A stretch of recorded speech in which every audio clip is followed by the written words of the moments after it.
Greetings, everyone.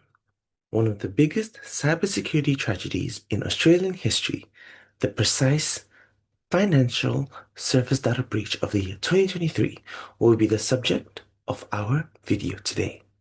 One of the biggest consumer finance firms in Australia and New Zealand is Latitude Financial. Sensitive financial and personal information belonging to almost 14 million people was compromised. In addition to its magnitude, this incident is noteworthy because it exposes serious technical flaws, human error, and legal shortcomings in contemporary cybersecurity procedures. Our presentation will cover five main points: the background and timeline of the breach, the technical causes of the attack, the human factors that contributed, legal implications under Australian law, and finally, the recommendations for prevention. Latitude Financial is a non-bank lender that offers a buy now, pay later goods, credit cards, and personal loans. As a result, the business kept a lot of extremely private information, such as license for drivers, records of finances, and details of personal identification like that as well. Now, by the year of 2023, in mid-March, suspicious activity was detected. But then specifically on the 16th of March, initial disclosure of 328,000 compromised records was revealed. And then by late March, the number was revisited to 14 million records. And then in April 2023, the investigation was launched. And by late 2023, Latitude refused to pay the ransom. So from the year 2023 to the year 2024, there are ongoing legal action and regular investigations. This timeline shows how quickly the situation escalated and highlights the issues in incident response communication.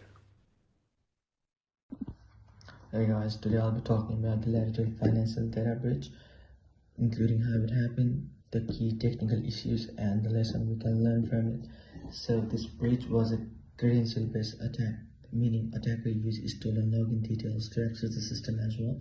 These credentials actually came from the third-party service provider, not the Latitude itself.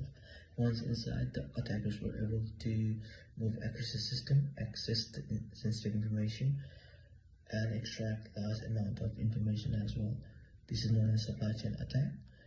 There were several technical weaknesses that made this possible. First was poor authentication, poor multi-factor authentication, poor network segmentation that allows the attackers to move freely across the system and gather sensitive information. There were also control on high-level account and slow detection system which delayed the responses as well. The company's responses also had issues. At first, they reported around 3,200 affected data, but later it increases to 14 million. This shows a problem with data tracking and incident response planning. According to the best practices like NIST framework, organizations will respond quickly and report accurately and communicate clearly. First, human factor played a role as well. These attack likely started with poor handling of login details, such as weak and reused passwords. In many cases, this attack also involved phishing, and studies shows most breaches involve stolen credentials. This may also have been a focus on convenience over security, showing a lack of strong cybersecurity awareness. In conclusion, I want to say this breach shows how technical issues, poor response, and human error can all combine to a major security incident, highlighting the need for stronger security practices and better awareness. Hi, my name is Ryan, and on my side, I'm doing the legal and regulatory analysis for Latitude Data Breach. And according to Australian law, the Latitude Financial Data Breach has serious legal implication.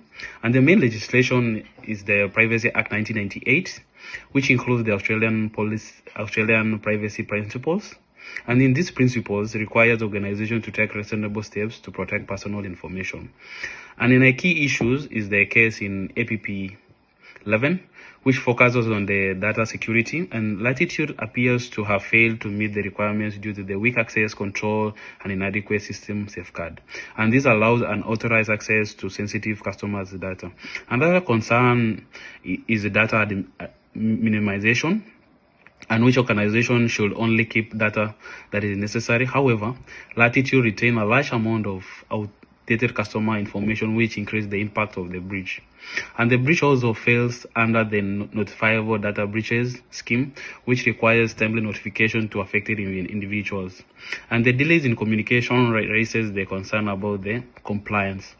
In addition, Latitude is responsible for third-party providers, and the breach suggests weakness in the vendor security and monitoring.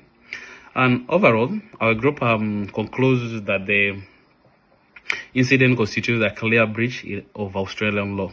And in our recommendations, to prevent similar incident occurring again, organizations should implement multi-factor authentication, improve system monitoring, reduce unnecessary data storage, and as well as strengthen the vendor security control.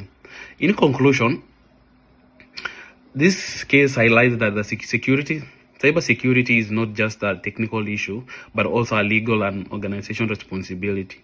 Thank you. That's all for today.